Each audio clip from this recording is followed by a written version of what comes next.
여러분 안녕하십니까? 오늘은 우리 간원인 선생님 모시고 다산처럼 읽고 연암처럼 서라 이 얘기를 이어가기 이전에 여러분들에게 좀 좋은 책 한 권을 소개시켜 드리려고 합니다. 제가 지금 들고 있는 이 책이 우리 중앙대학교 이승하 선생님이 엮은 책입니다. 그래서 엮음이 아니고 지음이군요. 공초 오상순 선생님에 대해서, 시인 오상순 선생님에 대해서 아주 디테일하게 이렇게 적었습니다.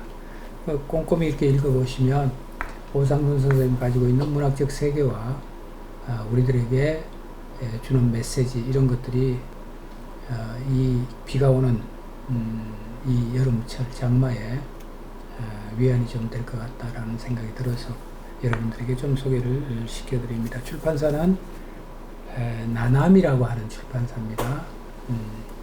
시중에 우리 서점가에 가면 금방 구하실 수 있을 겁니다. 이 책이 나온 지가 열흘 정도 이렇게 된 것 같은데요. 여러분들이 요즘 어려운 시절입니다. 우리 간호연 선생님 책도 그렇지만 우리 저자들의 책, 좋은 책들이 많습니다. 서점에 가셔서 좀 많이 사보시기를 바랍니다. 자, 이승하 선생님 말씀하셨으니까요. 예. 아주 좋으신 분입니다. 예. 예. 자, 제가 오늘 목이 좀 많이 안 좋습니다. 그래서 자, 오늘은 우리 31개 진절 정리라고 하는 제목으로 좀 말씀을 좀 들어보도록 그렇게 하겠습니다. 아주 먼저 세세하게, 예. 아주 진실하게, 간절하게, 그렇게 이제 마음속에 있는 것을 갖다가 모두가 다 이제 써놓아라. 그러니까 아주 세세히 묘사하라 이거지, 쉽게 말한다. 예. 조금 전에 선생님 말씀하셨는데 이승하 교수님 좋은 분입니다. 제가 그랬는데 그렇게 얘기하지 말라 이 말이죠. 이승하 교수님은 키가 1m 한 70쯤 되시고 얼굴은 인자하시고 현재 중앙대학교 문창과 교수님으로다가 계시고 인품이 넓으셔가지고 그 문인들과의 그러한 또 그런 지인 관계도 넓고 대인 관계도 넓고 또 무엇보다 아주 겸손하시면서 그 학구적인 것이 굉장히 깊으십니다. 제가 옆에서 이제 볼 적에 이런 식으로다가 묘사하라 이제 그렇게 얘기를 합니다. 연암 선생님이 이제 그 손자를 봤어요. 그래가지고 그랬더니 아유 아버님 이 손자를 봤는데요. 아버님 손자가 이제 이 세상에 나왔는데 이놈이 사람들 보는 사람들마다 장군감이라고 하고 학자감이라고 이렇게 얘기를 합니다. 그랬더니 그 편지를 받고는 연암 선생님이 야 왜 그렇게 글을 써오냐? 야 그래가지고 내가 어떻게 하냐? 눈은 앞으로 툭 튀어나왔다든지 이마가 앞으로다가 나왔다든지 얼굴은 기름하다든지 귀는 어떻게 생겼다라든지 이렇게 세세하게 적어 보내야지 내가 그거를 갖다가 생각할 수 있지 않겠느냐라고 얘기를 하거든요. 물론 이제 그렇게 하지 않을 때도 있겠지만 글을 쓸 적에 이제 요번에는 지금 이제 글을 쓰는 부분으로다가 이제 우리가 하는 거니까요. 세세하게 묘사하라는 겁니다. 안정일 선생도 거기에 써놨는데 말로 설명하지 말고 보여줘라. 눈으로다가 보듯이 그려내라 이거죠. 그는 키가 크다고 하는 대신에 그는 키가 178cm다 라고 하면은 정확하게 그 사람들이 독자들이 있지 않겠는가 이제 그랬는데 그는 키가 크다라고 이거를 가지고 저도 깜짝 놀랐습니다. 이거 우리 한글 맞춤법 통일안에 남의 말을 인용할 적에는 무엇 뭐 하였습니다 라고를 붙이라고 써놨어요. 한글 맞춤법 통일안에 있습니다. 근데 김옥 선생의 글을 읽다가요 깜짝 놀란 거예요. 김옥 선생의 글에 김옥이요? 김옥. 예, 김소 선생 그 스승. 어디를 갑니까? 라고처럼 직접 인용문에 붙이는 그 라고를 우리말의 아름다움과 순실성을 해치는 일본어 번역투로 합니다. 그리고 뭐라고 얘기하냐면 기괴하다. 기괴하다라고 써놨더라고요. 그래가지고 요번에 제가 그거 고치면서 1931년이에요. 그러니까 그 당시에 라고라는 것이 이제 일지치하에 나온 이게 이제 어떤 인용문입니다. 소설에서 전부 다 이런 식으로 쓴다라는 거예요. 근데 우리 한글 맞춤법 통일안에 민심은 천심이다라고 하였다라고 예를 들어놨어요. 그러니까 라고라고 이런 것조차도 우리는 아직도 참 안타까운 일이에요. 이런 걸 보면은요. 우리가 지금 일상적으로 쓰는 말들이나 아니면 문장이나 예. 이런 것들 속에 일본 어투 또는 일본 문장을 그대로 우리가 답습해서 쓰는 게 굉장히 많습니다. 그래서 굉장히 많아요. 예, 그래서 한때는 우리가 그런 것들을 좀 배격하자, 예. 좀 가려내자, 뭐 이런 차원에서 고등학교에서 꽤 많이 그 신경을 쓰고 애들 가르치고 이렇게 하신 걸로 아는데 선생님은 안 하셨나요? 학교 다니실 때? 그때는 이제 그 정도까지는 제가 했을 적에는 아닌데 이게 이제 너무 입말처럼 돼가지고요. 이제 귀에 익숙해진단 말이에요. 언어라는 것이 사람의 삶과 똑같이 생로병사가 있잖아요. 태어나가지고 이게 이제 죽거든요. 그럼 내희 같은 건 지금 없어졌지 않습니까? 예, 예. 근데 뭐 이런 건 어쩔 수 없지만은 그 일본어 투라든지 이게 또 영어 번역 투라든지 이런 거는 좀 없었으면 좋겠어요. 그래서 제가 글쓰기 세 걸음에 저 뒤에다가 제가 써놓은 게 있거든요. 부록 형식으로. 네, 부록 형식으로. 비문이 많다. 글쓰기 세 걸음에 비문이 많은데 무엇 에서의 에서도 조사인데 의가 또 붙었어요. 조사 플러스 조사. 무엇의 다름 아니다. 무엇의 갑하다. 무엇 로이 뭐 서울 로이 여행. 로도 서울로 여행 그러면 되잖아요. 그렇습니다. 예. 무엇에 있어서 무엇에 그러면 되는데 무엇에 있어서 이런 거 따위는 전부 다 일본식 어투예요. 맞습니다. 무엇에 대하여 무엇 해도 지나치지 않는다 따위는 영어식 어투고요. 그 다음에 가장 남발되는 게 뭐냐면 겉만 있어요. 이것저것 할 적에는 어쩔 수 없지만 그렇게 생각하는 것이었다 이런 식으로. 그렇죠? 그 다음에 할 수 있다 이제 수. 그 다음에 있었다. 있다 그러면 되는 건데 있었다. 이런 거는 좀 멀리 해줬으면 좋겠습니다. 또 것이다를 많이 쓰거든요. 것이다 남발을 하는데 것이다라는 것은 꼰트로 따진다 그러면은 이거는 완전 스트레이트거든요. 하나의 단락이 끝날 적에 마지막에 이제 확정짓기 위해서 것이다를 쓰는 건데 다 쓰면 되지 않습니까? 이다라고 쓰면 되는 건데 것이다 남발이에요. 문인들의 글도 이런 걸 보면은 너무 많아요, 진짜. 그리고 조사, 목적격 조사 같은 거 많이 쓰고요. 아니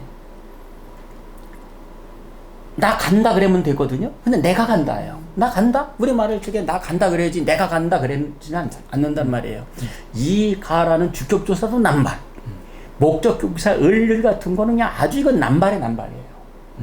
그러면서 우리 말에 간단하게 말을 할 게 거치장스러운 조사들이 너무 많이 붙어가 있다는 거죠. 그런 교육은 어쨌거나 뭐 초등학교 때부터 또는 중고등학교 때 그렇죠. 전부 다 교정을 보고 제대로 그 학습이 된 후에 우리가 생활을 하면 그런 남용이라든가 남발 이런 건 좀 덜하지 않겠는가. 그렇죠. 예. 이게 이제 이호덕 선생님이 이제 우리말 글쓰기 그 책을 갖다가 그냥 내시면서 사실 한 80년대 그때부터 이제 조금씩 이제 이게 됐었는데 아직도 이게 갈 길은 먼 것 같아요. 물론 이호덕 선생님께서 잘못 지적하는 것도 이제 계시겠지만은 어떤 분의 글을 읽어보니까 이호덕 선생님의 글이 완전히 잘못됐다고도 하시는 분도 있더라고요. 이게 전혀 제가 볼 적에는 그렇지 않더라고요. 자, 여기 이제 진절 정리라고 하는 이 부분은 그러니까 뭐 어떻게 보면 구체적으로 써라 뭐 이런 얘기와 이제 일맥상통하는 것 같은데 조금 더 깊이 한번 들어가 보죠. 거기 이제 연료 함량 박시전이라는 소설을 갖다가 제가 써놨는데 이거는 꼭 좀 한번 같이 읽어봤으면 좋겠어요.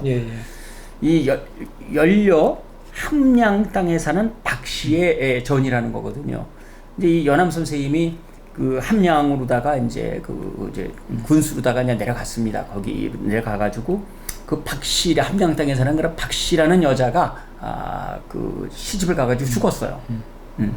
그런데 시집을 가가지고 죽었는데 그 이유는 이제 남편이 임수중이라는 녀석인데 이 녀석이 박복한 놈이야. 그냥 겨우 6개월 만에 그 좋은 여자를 남겨두고는 죽은 거예요.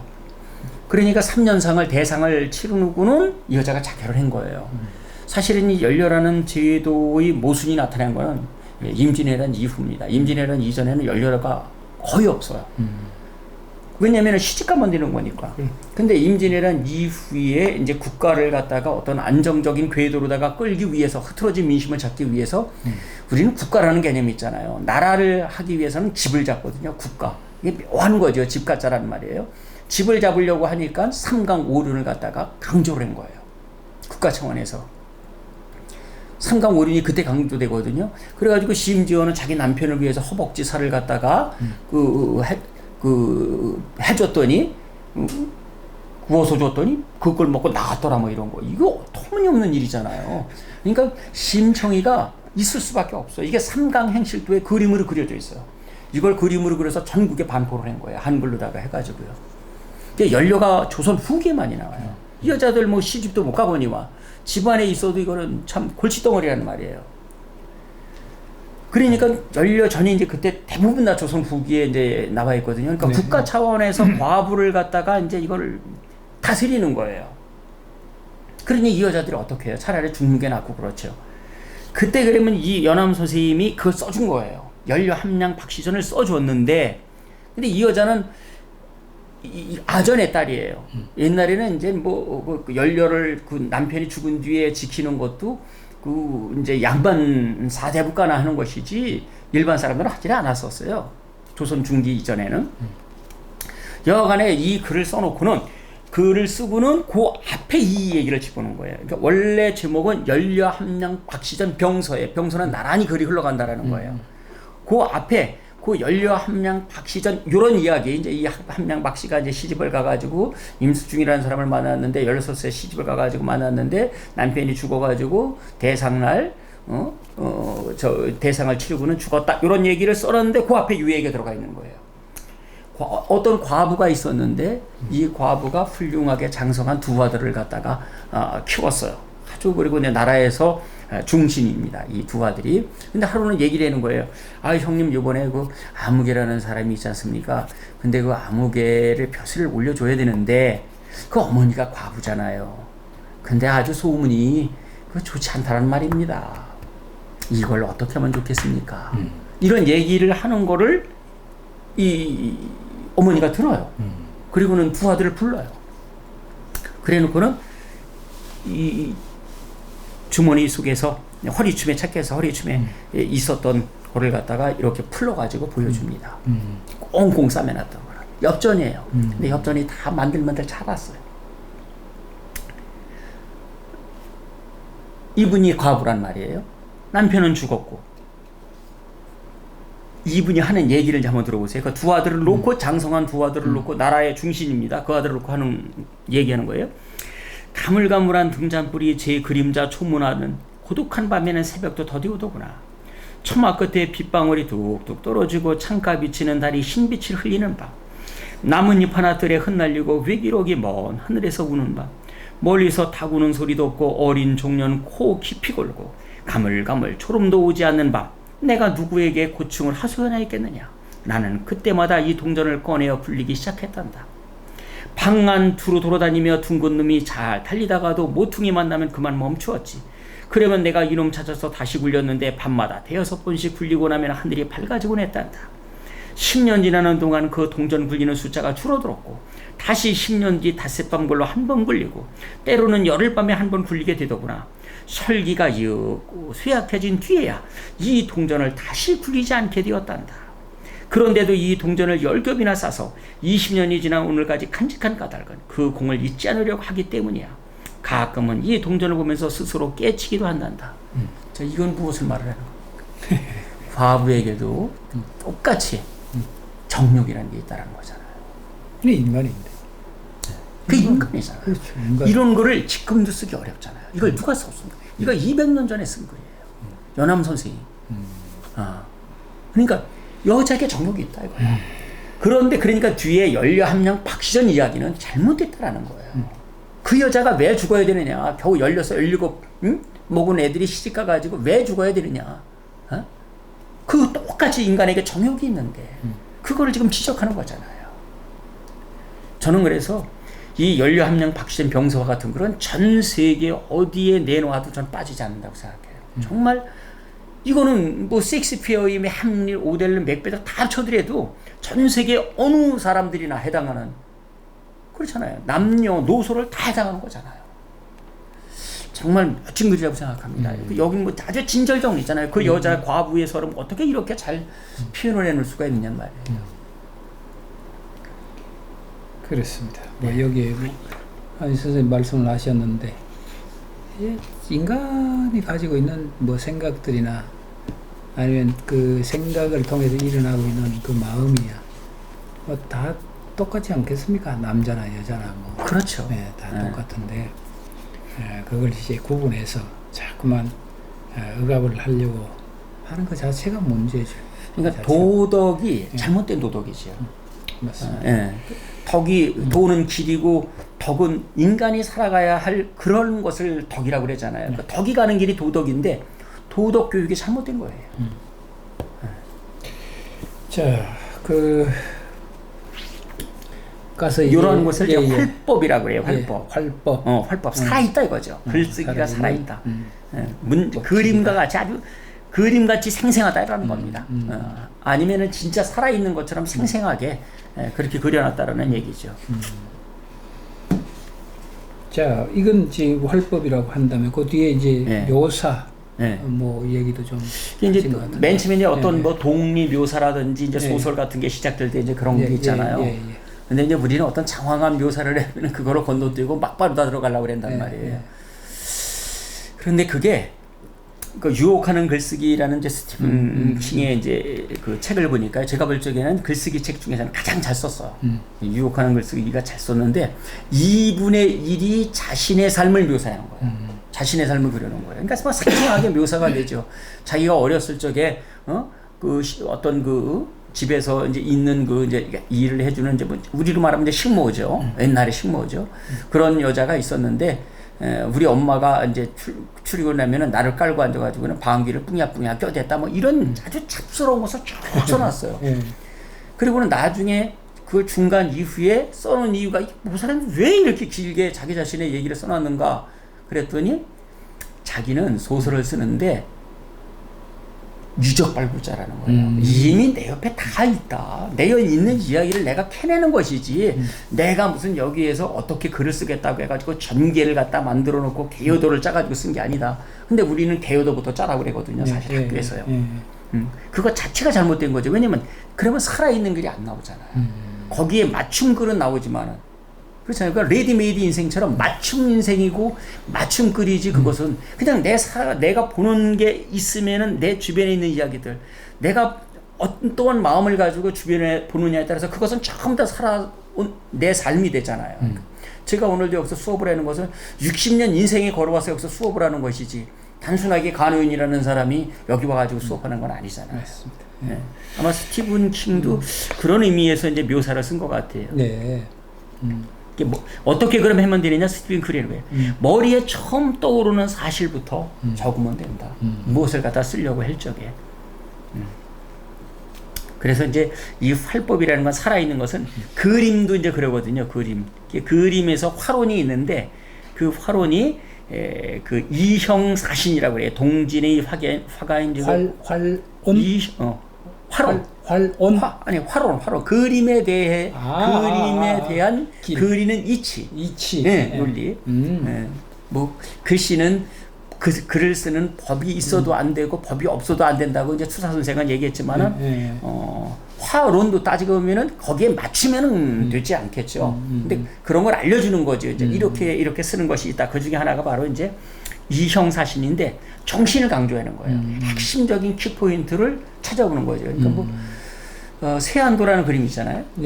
추사 선생님이 먼저 세안도 같은 그림을 볼 적에 그 세안도는 그림을 보면은 그것은 실물을 그린 게 아니거든요, 사실은. 그래서 실물을 그린 것이 아니라 머릿속에 담아가지고 온 그림을 그린 거죠. 동양 그림은 전부 다 방 안에서 그리는 것이지 스케치북을 펴놓고 밖에서 그리는 그림이 없잖아요. 그래서 금강산 그림 같은 걸 보더라도 내금강에서 동해바다가 보여요. 내금강에서 외금강이 가려가지고 동해바다로 절대 볼 수가 없습니다. 그러니까 내금강 보고 외금강 보고 동해바다를 보고 이것을 와가지고 방 안에도 화폭을 깔아놓고는 그림을 그리니까 그러니까 자기가 핵심적인 것만 머리에 탁탁탁 탁탁 넣어가지고 온다고요. 추산생의 세안도도 거기에 나무가 이렇게 꺾여진 나무, 그리고 집.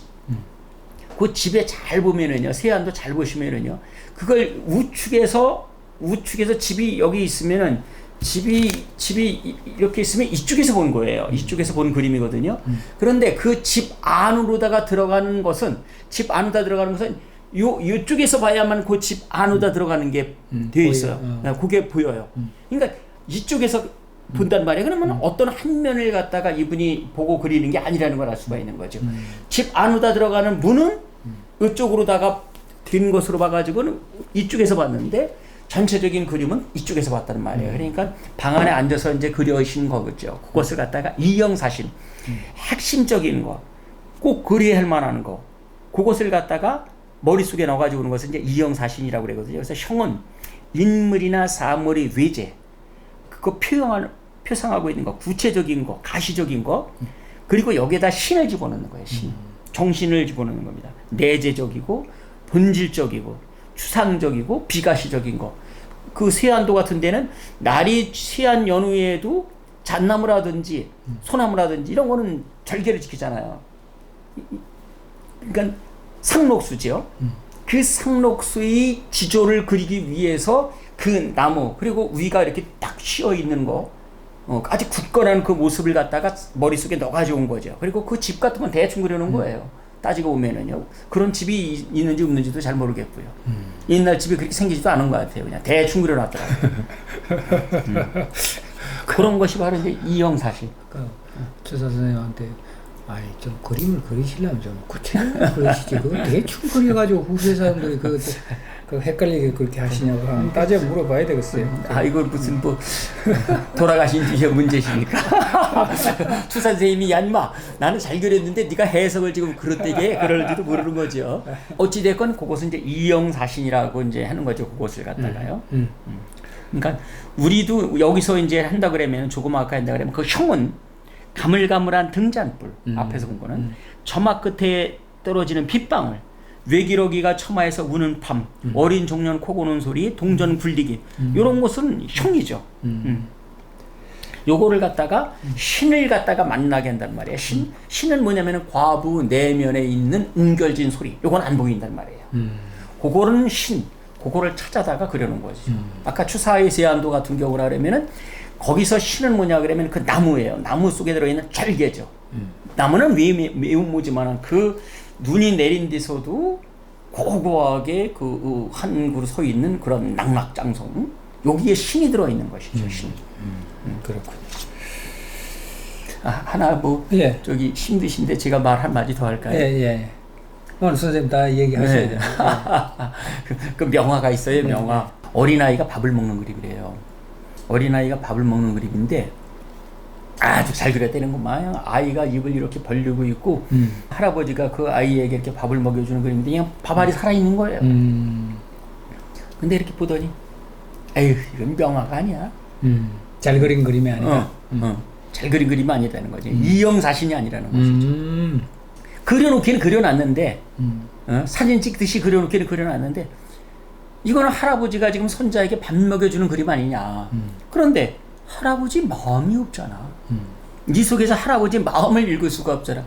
그 사람들이 아니 이렇게 잘 그린 그림인데 할아버지 마음이 어디 있어야 돼요. 이 사람아, 할아버지가 손자한테 입 꾹 다물고 밥 먹여주는 거 봤어? 할아버지가 할아버지 입 크기가 할아버지의 손자에 대한 마음인데 이 할아버지는 입을 꾹 다물고 손자에게 밥을 먹여주니 이게 무슨 병화요?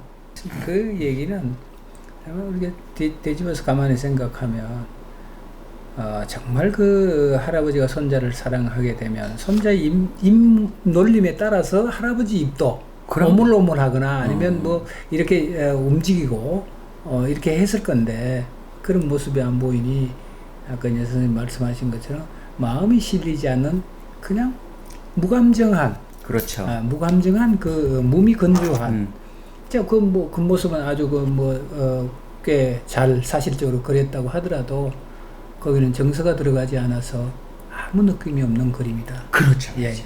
그래서 제가 위에 써놨는데 겉모양만 하는 건 형사예요. 겉모양만 예, 형사. 예, 여기서 이제 비슷할 사도 되고 이제 그리사도 되는데 여기서는 이제 비슷할 사를 써놨습니다만 대상을 중물적으로 묘사하는 거예요. 뭐 집을 그려놓는다든지 나무를 묘사하는 거 이건 형. 그다음에 신사. 신은 정신을 그려놓는 거예요. 거기 할아버지의 마음. 아니면은 낙낙장송이 굳은 절개. 그런데 그거를 보려고 그러면은 심사가 있어요. 심사. 아, 심사. 마음으로다가 그것을 갖다가 그리려고 하는 그런 심사. 그래서 형사, 신사, 심사가 같이 이루어져야만 거기에서 좋은 글도 나오고 좋은 그림도 나오고 이제 동양화의 어떤 이제 화론을 갖다가 글쓰기에 응용을 한다 그러면은 이제 그렇게 볼 수가 있죠. 우리가 그 이제 흔히 그런 말 많이 쓰잖아요. 그 사람 참 심사가 아주 불편한 것 같아. 뭐 이런 얘기, 그죠? 그건 이제 그 사람의 입을 통해서는 내가 불편하다 이렇게 얘기를 하지 않더라도 그렇죠. 그의 태도나 모습을 보고 그렇죠. 상대편이 그렇죠. 그 사람 참 심사가 오늘은 꽤뭐 사납다든가 네. 불편하다든가 뭐 이런 느낌을 받는 것이 바로 그 표면적으로 그 어떤 그 모습을 통해서 그가 가지고 있는 내면 세계를 읽어내는 그렇죠, 네. 그렇죠. 바로 그거죠. 네, 그렇습니다. 정확하게 맞아 떨어진 거예요. 요거를 우리 고소설 비평어에서는 고소설 비평에서는 핍진이라고 해요. 광활룩이라는 소설이 있는데 요게 이제 평점본 소설이에요. 평을 해줘요. 이건 뭐 이제 삼국지 이제 김성탄의 삼국지 이제 이런 게 우리나라에 들어오면서 이제 우리도 이제 이런 걸 받아들인 건데 얘기가 끝나면 그 뒤에 뭐 예를 들어 가지고 이제 춘향이가 이렇게 이제 어디서 걸어 나온다 그러면 괄호 속에다가 그 모습이 참 요야하다 이런 식으로 다 써놔요. 그러니까 아름다우면 아름다운 미자를 이렇게 써놓고 이런 게 이제 일종의 평점이거든요. 그래서 예. 평점본 소설 그랬는데. 거기에 이제 핍진이라는 말이 납니다. 아주 핍진하다. 이건 우리가 지금도 쓰잖아요. 진짜와 아주 이건 뭐 진짜와 너무 흡사해가지고 어느 것이 진짜인지 가짜인지를 구분하기 어렵다. 핍진하다. 그러니까 이걸 핍진이라고 얘기할 수도 있고요. 그러니까 그렇게 그려내라는 거죠. 그렇게 글을 쓰라는 거죠. 그러려면 심사가 있어야 되죠. 그걸 보려고 하는 게 있어야 되지. 그래서 이걸 이제 활화라고 살아있는 그림, 활화. 만약에 이걸 갖다가 글로 다 한다면 활서 그래도 되죠. 살아있는 글. 그렇겠죠. 네. 천연 미인도 아주 천연한 미인처럼 그렇게 아름다운 거라는 거죠. 천연 미인서라고도 되겠죠. 그 어떤 아름다운 모습을 갖다 내가 그려내고 있으면 화출정태 그림에서 툭 튀어나왔다는 거야. 그 마음과 모습이 그림에서 툭 튀어나왔어요. 영중화 이거 어떤 그림자 속에 있는 어떤 그림자 속에서 그림을 갖다 찾아낼 수 있는 것. 또 화중령 그림 속에 있는 어떤 그림자. 또 이것을 화라고도 하고요. 그림이라고도 해가지고요. 또 화중화 그림 속의 꽃. 화중인 꽃 속의 사람. 선용용 아주 용용 모습을 갖다가 잘 그려냈다. 이런 것들이 전부 다 고소설 비평어에 나오는 용어들입니다. 네. 예, 그렇군. 전부 다 이런 것들은 이제 전부 다 세세하게 묘사를 하라. 맞습니다. 그게 보니까 이제 뭐 구체성, 뭐 세세하게 묘사하는 그 부분이 이제 밑에 또 장화홍련전에서 좀 인용을 네, 좀 그것도 이거 이제 박시전에도 있는데요. 예. 박시전부터 좀 볼까요? 예. 부활저번에 나오는데 예. 눈을 들어 신부를 보니 키는 거의 7척은 되고, 감사 이 7척이라 그러면 뭐 30cm만 잡아도 이거 뭐 37, 20, 2m 10이니 이게 말이 안 되는 거지, 이거는. 그 과장법이 좀 들어갔죠. 과장법 들어갔죠. 퍼진 허리는 열나르면 되고 높은 코와 내린 이마며 둥근 눈망울이 끔찍이 흉하고 수족이 불이 나여서 걸음을 절며 안색은 먹칠 같고 두 어깨에 싸흑이 늘어져 이거 그 뒤에는 읽기가 참 그렇습니다. 근데 요거는 과장법이 많이 들어가 있지만 어찌됐건 세세하게 묘사를 하려고 이것을 쓴 사람이 얼마나 그 노력을 했겠습니까? 한번들 여러분들께서 한번 읽어보세요. 근데 장화 홍련전의 허씨가 단연 이쪽에서는 참 무듬집니다. 허씨 이 양반을 그때 장화 홍련의 아버지는 이 허씨를 좋아했으니 참 허씨를 취하니 그 용모를 말하자면 한번 범직하겠다. 두 뺨은 한자가 넘고 눈은 퉁방을 같고 코는 질병이 같고 입은 메기아가리요 목소리는 승냥이와 이리의 소리요 허리는 두 아름이나 하는데 그 중에도 또 온갖 무엇을 겸해하겠다. 이거 참 어쩔 수 없이 그냥 여기 썼습니다만 곰배파리에 수정다리를 겸했고 쌍원청이에 한자 가웃밖에 안 되는 난장이 갖췄으며 얽기는 콩뭉소 같고 그 입술 썰어내면 10사발은 되겠고 턱 밑에 주먹 같은 검은 서각이는 시커먼 털이 구렛나루보다 못하지 않고 얼굴 도리는 작은 산만하니 그 형용은 차마 한시라도 견디기 어렵고 또 병신 고운데 없다고 그 마음씀이 더욱 불량해 남 못되는 노릇은 쫓아가며 행하니 집에 두기가 한시인들 난감한 인사였더라. 뭐 이제 이런 거죠. 글로 보면 네. 이 문장 그 자체로 우리가 들여다보고 있으면 인간의 형상이 아니군요. 네, 인간의 형상이. 그러니까 못된 계모를 형상하자니 이렇게 써놨는데 이제 제가 옮겨놓은 것은 세세하게 묘사했다. 그로티스크하죠. 제가 그렇게 써놨어요. 엽기적입니다. 이런 사람이 어디 있겠어요. 어떤 부분들을 저번에 우리가 그런 얘기를 했나요? 아마 이 계모에 대한 그 나쁜 이미지겠죠. 이런 데서 나온 그렇죠. 거죠. 그렇죠. 이런 데서 그래서 나쁜 이미지를 그럼요.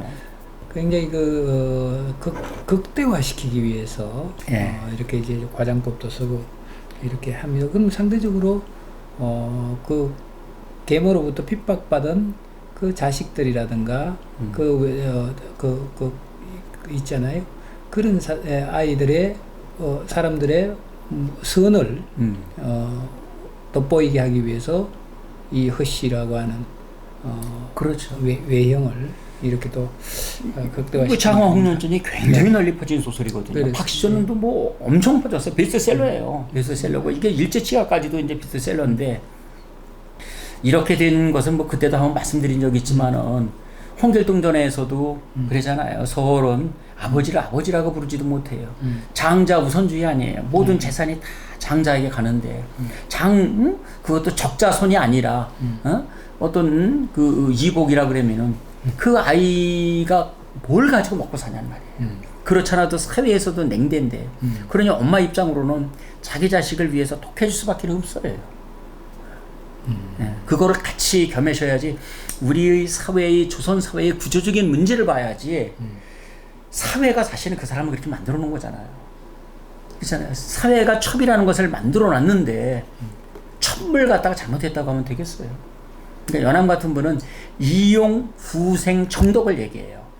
이용이 있고 우선 우리가 먹고 살고 그래야지 되지 않겠는가? 삶이 두터워야 되지 않겠는가? 그 다음에 가서 바른 덕이 나오는 것이지. 어떻게 그 당시는 그러나 성리학에서는 정덕, 이용, 후색이잖아요. 먼저 사람이 되고 그 다음에 뭘 가지고 이용하니 후생하니 그런 거란 말이에요. 그래서 상업을 굉장히 천시를 했고요. 그러니까 자라는 아이들도 아직은 정덕이 없는 바른 덕이 없는 미숙한 아이들이니까 아직 어린아이는 사람으로 여기질 않은 거죠. 어른만 사람으로 여겼고요. 이런 것을 같이 좀 봤으면 좋겠어요. 그리고 여기에 뭐 제가 그거 이제 곰보 지금 곰보가 없습니다만 옛날에 마마라라 가지고 곰보가 저희 때만 해도 많았잖아요. 그렇죠. 근데 그걸 가지고 놀리는 거예요. 콩멍석이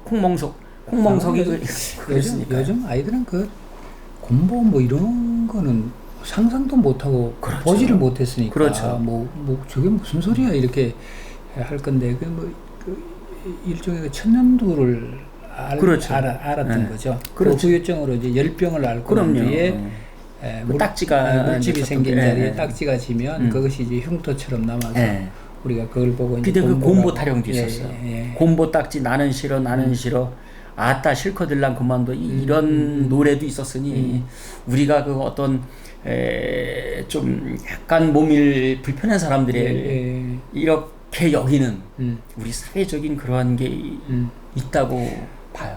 굉장히 클 겁니다. 여기 보면 장화홍련전도 그렇고 장화홍련전에 등장하는 이 허씨 부인인가요? 허씨 부인이 가지고 있는 품성이라는 것을 아주 잔인하게 이렇게 해놨잖아요. 그럼 그 영향을 굉장히 많이 사회적인 인식이란 게 사람들이 이렇게 되면 아마 괴물로 살아가는 사람들이라든가 뭐 이런 사람들이 부지기수로 많단 말이죠.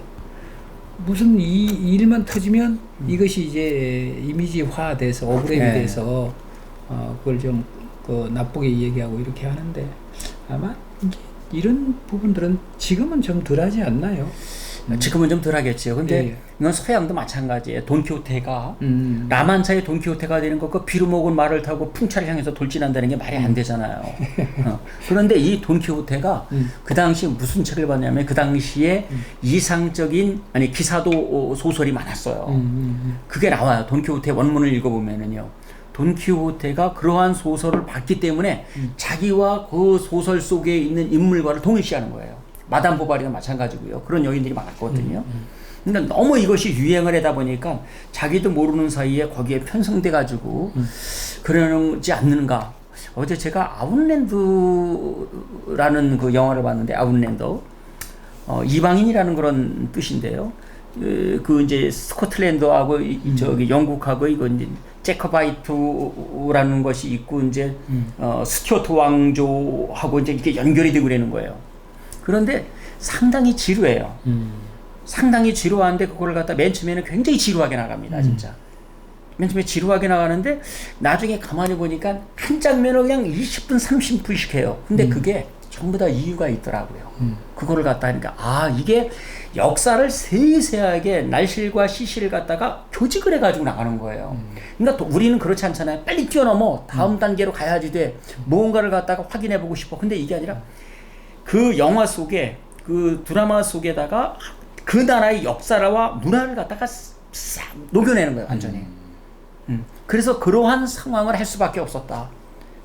어떠한 하나의 이야기를 가지고 계속해서 끄는 거, 그럴 수밖에 없는 것을 갖다가 그걸 만들어가는 거예요. 그리고 굉장히 놀랐어요, 저도. 왜 이렇게 비논리적일까? 그들이 볼 적에는 그게 논리였었던 거예요. 내가 문화가 다르니까 그들을 이해하지를 못했었던 것 뿐이죠. 그러니까 영국 드라마, 이 스코틀랜드 드라마 같은 걸 볼 적에는 진짜 우리가 은근과 끈기가 있다고 그랬는데 그들이 은근과 끈기, 그 다음에 그 밑에 깔려있는 아주 그 역사성, 그리고 신념, 지조, 뭐 이런 걸 갖다가 밑에다가 깔아놨는데 우리도 그런 대하 드라마 하나 만들었으면 좋겠다는 생각이 들더라고요. 예. 물론 이제 토지라는 것도 있지만은 이거는 1740년대 그때쯤 이야기거든요. 1740년대 이제 그때 아웃랜드가 예. 아웃랜드라는 그런 그 드라마가 그런데 이게 연암 선생도 사실은 1737년생이시거든요. 그럼 우리나라의 1700년대 한 사람의 인물을 통하여서 그 시대의 상황과 문화 이거를 같이 한번 읽어내는 그런 소설 작품. 어제 저도 그걸 보면서 어제 8화까지 봤거든요. 그게 지금도 이게 방송이 된대요. 한 10년 전부터 나와가지고 10년 전도 더 넘은 것 같더라고요. 근데 이게 계속해서 시리즈로 다 나오는 거예요. 지금까지 나온다고 이게 그래요. 아웃랜드가? 아웃랜드라는 게. 그러니까 8화까지를 봤는데 너무 재미있게 봤어요. 어제 3시, 4시쯤에 잠을 잤습니다. 그거 보다가. 그러니까 우리도 이렇게 깊이 있는 드라마. 근데 이거는 만들고자 하는 그러한 어떠한 역작을 만들려고 하는 그런 마음이 없이는 만들지 못할 것 같아요. 뭐 영국 사람들이 그 유럽 사람들이 어떻게 그걸 드라마를 받아들이는지는 그게 계속해서 시리즈로 지금까지 10년이 넘도록 나온다는 걸 보면 알 수가 있어요. 아마 이제 그런 거 무슨 문화라고 얘기를 하셨는데 아마 그런 그 대하 역작이 이렇게 나오려면 사회 저변이 문화적으로 뭐 성숙이다 아니다 그렇죠. 그걸 떠나서 그런 부분들에 대해서 굉장히 뭐 좀 깊이 있게 생각할 수 그렇죠. 있는 이해도가 있어야죠. 분위기가 조성이 돼야 그래. 작가든 아니면 뭐 영화 감독이든 아니면 그와 관련된 모든 사람들이 시간과 노력을 투자하지 않겠습니까? 실컷 뭐 역작을 만들어 놨는데 아무도 들여다보지 않고 외면한다면 그 사람들은 뭐 만들 의욕이 생기겠나? 그래서 참 제가 그런 생각을 좀 드는 거예요. 우리는 목적만을 지향하거든요, 사실은. 그리고 목적에 도달했느냐, 못 도달했느냐를 가지고 그랬는데 사실은 그 이제 중용 같은 거를 보면은 거기에 우리가 전국을 찌른다라는 이제 얘기가 있어요. 근데 전국 찌르는 게 몇 번이나 되겠어요. 화살이 비껴나갈 수도 있고 또 전국을 찌르는데 그게 뭐하고 전국을 안 찔러도 뭐하고 그것을 활을 쏴가지고 그 전곡을 찌르려고 하는 그 마음이 사실은 중요한 거거든요. 그 과정이, 그렇죠. 과정이 중요한 거죠. 우리가 사실 대학교 가는 것도 내가 세워놓은 어떤 그 목적이라는 거는 정말 우리 인간이 추구해야 될 그런 목적이죠. 그렇잖아요. 대학을 가는 것도 돈을 버는 것도 사실은 그 목적이라는 것을 갖다가 가는 거란 말이에요. 전국을 찌르려고. 전국을 못 찌를지는 모르지만 그런 가는 과정 자체가 어찌됐건 인간으로서 가장 존엄하고 정의롭고 그런 쪽으로 간단 말이에요. 그러니까 이런 교육이 맞습니다. 정말 필요하지 않나. 필요하죠. 네, 진짜. 자, 우리가 이제 이 얘기가 어느덧 많이 흘러갑니다. 여기 태호 집서. 네, 이제 성대중 선생 얘기 서월이거든요. 이 양반이. 네. 근데 성대중 선생의 참 그 아들 글을 읽다가 제가 깜짝 놀랐어요. 송혜영이라는 그 아들의 글을 읽다가 고구마 이야기를 하는 거예요. 우리는 고구마를 갖다 조엄이라는 사람이 일본에서 들어왔다라는 걸 아는데 이 성대중도 그때 같이 갔었어요. 아, 고구마가 일본에서? 일본에서 들어온 거예요. 저는 고구이모. 저는 저쪽에 고구마 같은 거는 남미 이쪽에 원산지가 아니 일본이에요. 고구이모 해가지고 효자 감자라는 뜻이에요. 효자 감자. 그거 이제 기근이들 그러면 그걸 가지고 아마 식량으로 대신하고 그랬으니까 부황식품이니까요. 근데 그때 성대중이 갔다가 이걸 키워요. 고구마를 갖다가 키웠는데 맨 처음에 참마만큼 요만큼 달렸다라는 건 잘못 키웠죠. 이제 키우는 방법을 몰랐죠. 점점 해가지고 지금 고구마가 이제 우리가 됐는데 그 당시는 너무 우리는 벼만 먹지 쌀만 먹으려고 들지 이런 것을 갖다가 구황식물인데 이런 걸 먹으려고 들지 않았다라는 게 이제 송혜영 선생의 글에 나오더라고요. 그러면서 아버지가 일본에 가가지고 그걸 가지고 와서 심었다. 그걸 근데 우리는 이 조엄이라는 사람은 정사거든요. 양반이라는 말이에요. 그러니까 그 사람이 뭘 심었겠어요. 실상적으로 다 심은 사람들은 거기 이런 성대중처럼 딸려간 이런 이제 서울 같은 사람들이 그것을 가지고 보따리에 메고 들어온 거 아니겠어요. 이 사람들은 이제 역관으로 가고 그런 사람들, 역관이거든요. 똑똑하죠. 그래서 이 사람들이 사실은 고구마 같은 걸 했는데 우리는 역사책을 보면은 국사책을 보면은 그런 정사가 들어있는 거예요. 네. 그 사람들은 일도 하지 않고 자기 이름을 갖다 고구마 수입한 사람도 들어가 있다는 거예요. 그래서 성대중 얘기를 갖다가 하겠습니다. 다시. 문장에는 도가 있으니 넓은 곳에서 도라는 걸 길이죠. 문장을 하는 방법이죠. 재료를 취하되 활용은 간략하게 하고 실제에서 뜻을 모으되 배품은 허한 듯하고 험한 곳에서 말을 취하되 가다듬으면 평이하게 하고 기이한 데서 글자를 지키되 안배는 순하게 한다. 옛글은 이러한 방법을 썼다. 그러니까 어떤 반어법도 쓰고 패러독스 역설도 쓰고 그러는 거죠. 후세에는 그러지 못하여 간략하되 넓은 듯하다. 오히려 간략한 내용을 가지고 넓게 써버리고 허한 주제인데 그것이 마치 실한 듯하고 평이해야 되는데도 그것을 아주 험하게 써놓고 요즘에 우리 책 나오면은 서양에서 들어온 책은 뭐예요? 21세기 세계 최고의 석학. 그죠? 세계 최고의 석학. 이거 안 들어가 있는 게 없어요. 외국에서 들어온 건 전부 다. 우리나라에서도 책이 나오면은,